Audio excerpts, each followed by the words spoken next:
Hi everybody, it's Susan from Sunrise Quilt Studio, and today's block is called California, and this one is made with square and a square unit and some easy corner triangles. So I hope you will stay with me and I'll show you how to make the California block.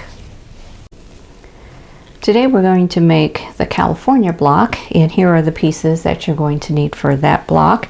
For A, you will need one 4.5 inch square. For B, you will need 16 2.5 inch squares. For C is 4 4.5 inch squares, and D is 4 4.5 inch squares. And on these B squares, you're going to need to draw a diagonal line on the wrong side. We're going to be sewing on the diagonal, so that will help. These two fabrics here, I'll lay them on top of each other. Maybe you can see that they're actually two different colors. This is a little darker than this one here. This one, they're both grunges, but this one's, I think, toasted marshmallow. This one, I don't remember, but it's the same fabric I've been using for backgrounds in all of the blocks in this series. These block pieces here are Nutmeg by Basic Gray. So, I don't know if you can, this color's all blown out. Let me cut off some of the sun here. And I don't know if you can tell, but there is a difference in those colors. This is a little bit darker than this one. So just want to let you know that you can use whatever colors you want for your B squares. So I'm going to adjust the camera and we'll get started sewing the California block. First thing we're going to do is to make the center unit, and that is a square and a square unit. So we're going to take the A square and the B squares, and we're going to sew them onto the corners. So I'm going to start in this upper right hand corner here, and I'm laying the B square so that the diagonal line goes from the top center to the right side center. So we're going center to center, and I'm going to sew right on that drawn line.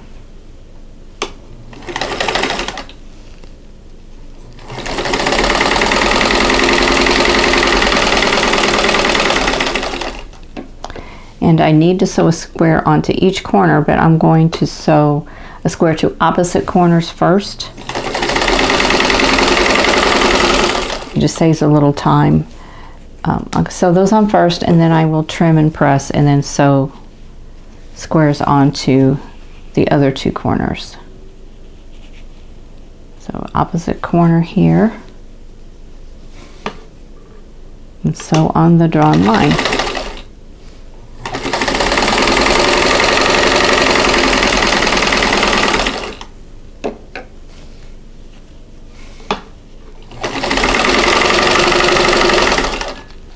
And there are foundation papers that you can use to make square and a square units too. So if you like to use those, you just need this to measure 4.5 inches unfinished or 4 inches finished.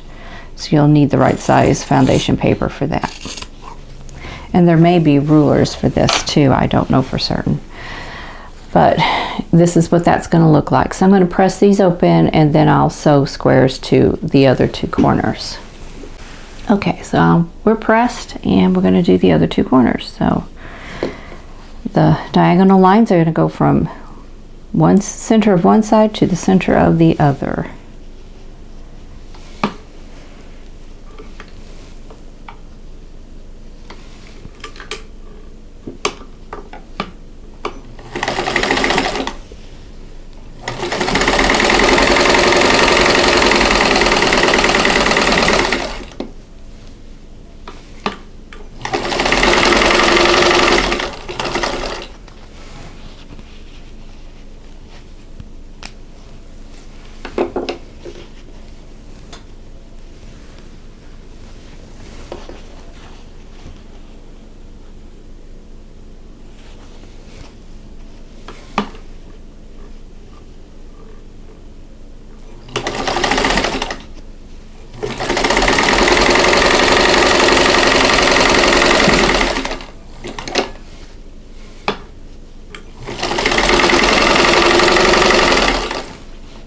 Okay, I'm going to trim and press these. Okay, here's a square and a square unit. Next I'm going to make the corner unit, so I need D squares and B squares. And we need 4 of these, which is what I have. Okay, and we're going to sew just 1 B square to 1 corner. So with this being the background, this is a non-print background. It's a grunge, but there's no obvious print on there, so it doesn't matter what corner I use. So I'm going to sew again on the diagonal line here.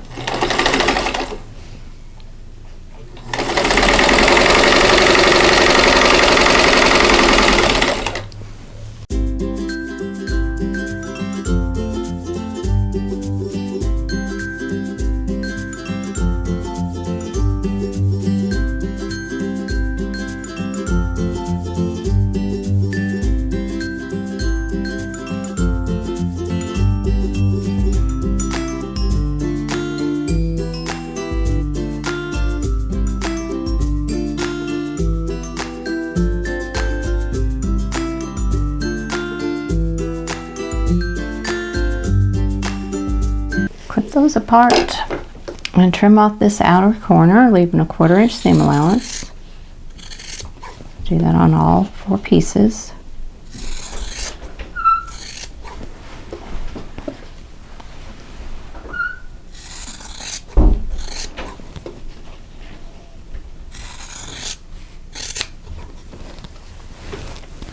Okay, and press these back.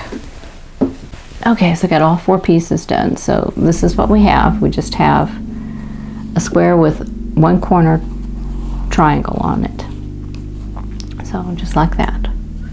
So those are our corner units. Now we need to do our side units, and it's similar, only we're going to put a B square on the C squares here, and we're going to do this on adjacent corners. So 1 corner here, 1 corner there. And these pieces are all directional. So I want, instead of having my stripes going horizontal, I want my stripes to go vertical. So I have to keep that in mind. So we're going to start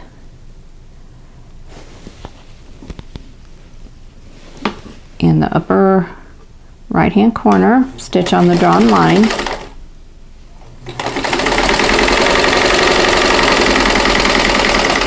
and to speed this up, I'm going to do this in a chain piecing method. So we're going to do the right corner of each one.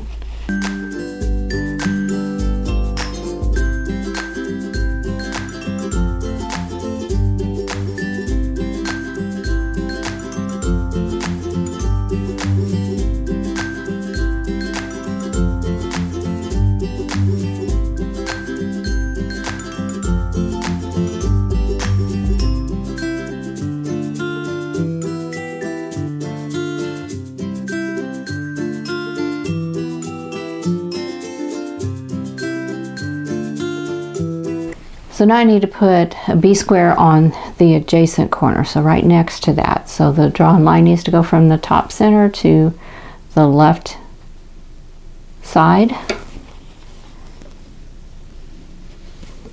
And so on the drawn line again.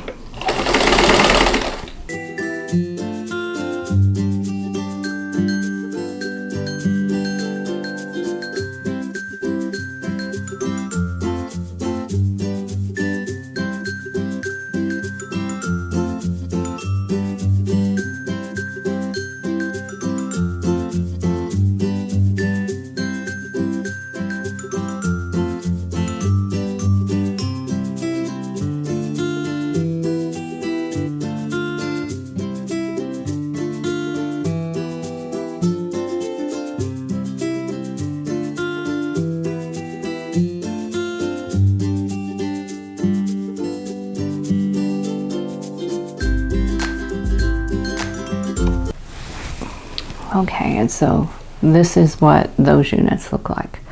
So now we're ready to put the block together. So I'm going to adjust the camera and we can see how that goes together. Now I have all the pieces ready and we'll just go ahead and lay these out. So I'm going to start with the center, and then the side pieces are going to be the flying geese units, and they need to point towards the center. So you're going to have this point needing to match up with that point. So they're going to go like this. And then the corner units, the corner that you sewed on, the square that you sewed on is going to go towards the center also, like this. And then I'm going to show you a couple of things here. Now when I press these corner pieces, I press them towards the block because that will help this seam nest with this one and this one. So when I lay these together, these two seams, they will nest. They'll just kind of interlock right like that. And that'll give you a nice point. And then these pieces are directional, and I told you, I wanted to make all the pieces go so that it is vertical instead of horizontal. Well, these two are going to look horizontal even though they were all sewn the same, but then when I turn this block, I can turn it any way I want to and it's going to have the same look. Or you can sew these squares on so that you have two going vertical like this, and then these two horizontal, like have a square here and here, and then that would fit in like this, and so that your stripes are all going the same direction. That's up to you, but I wanted to be able to turn this block and have it look the same way no matter how I turned it. So that's one of the reasons I chose that. So now I'm going to sew all of these units into rows, and then I'll sew the rows together. So I'm going to start by sewing the first two pieces of each row, and then I'll add the third piece of each row, and I'll press them, and then I'll sew all the rows together. Okay, so I'm going to nest my rows together here, or I'm going to nest my seams together, and I'm going to place a pin.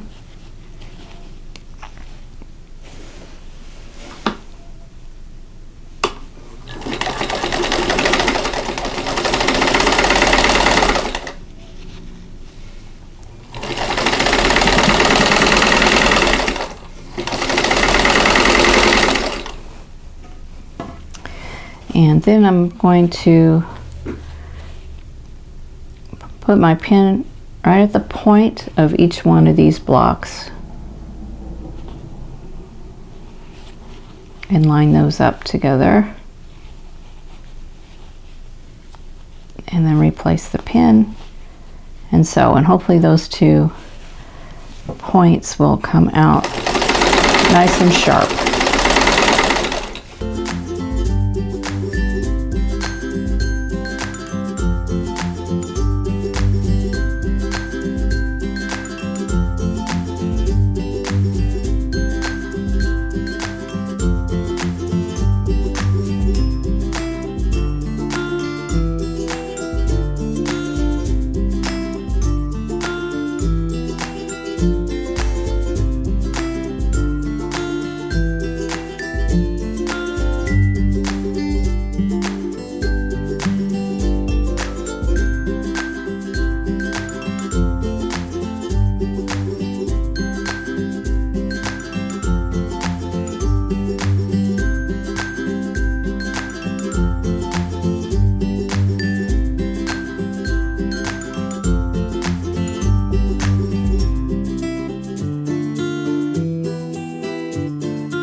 Okay, so I have lots of pins, but I pinned every seam, these diagonal seams as well as the vertical seams, and then I pinned the point there in the center. So all of those seams are pinned, and hopefully that'll give us a more accurate quilt block.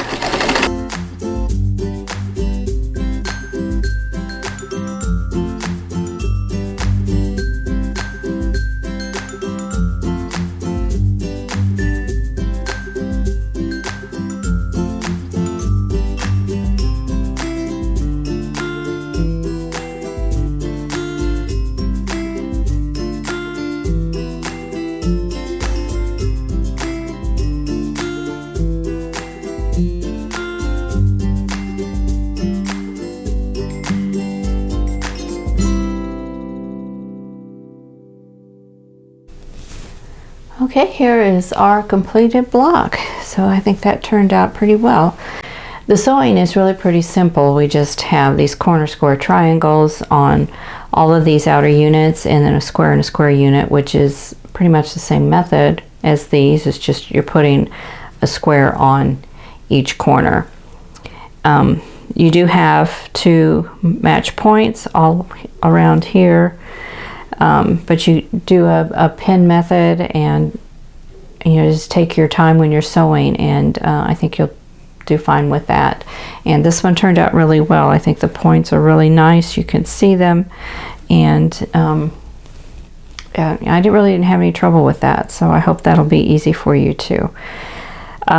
These colors here, I am working from a layer cake, so I have a limited amount of each print. So I'm kind of down to the bottom of that layer cake with not a whole lot of options, choices on colors. So I chose to use this Grunge, which was part of the layer cake.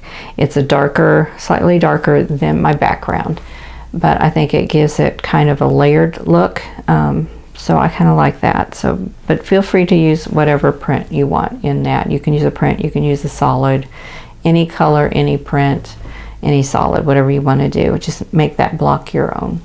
So I hope you will give this block a try. Okay, that is it for the California block. So this one really went together pretty easily. It wasn't as difficult as it looks. Just square and square units and easy corner triangles, and you can make a real interesting block. So I hope you will give this one a try. Now, if you like this video, please click that like button. Don't forget to subscribe if you haven't already, and click that notification bell so you'll be notified when the next video comes up. And in the meantime, I hope you're all staying safe and healthy, and I'll see you in the next video. Thanks for watching. For more quilting ideas, click on the video links. And to keep up with my latest projects, click on the subscribe button. I hope to see you again soon.